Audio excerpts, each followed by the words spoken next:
Ako karong mga panahon na ang gibuhat sa ato ang administrasyon ni Marcos, ikuha ako amahan kunya wala giagi og sakto nga legal process o man gisakay nila eroplano, in short, technically kidnapping, gipadaan nila Netherlands.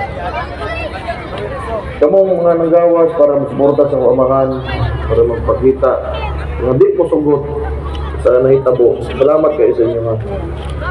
Kay di naman ikaya nga kami rin tinood lang.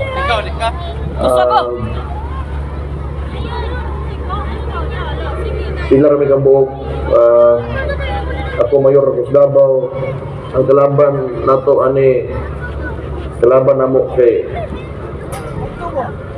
sa gobyerno, presidente. Okay raman yung unta ng politika, pero niabot na sa ingon ani murag di naman ni politika sinuod lang. Lahi na ni ang tanaw ani lahi gyud. Sige lang, amo di na mo ginato kun mabalik ang panahon.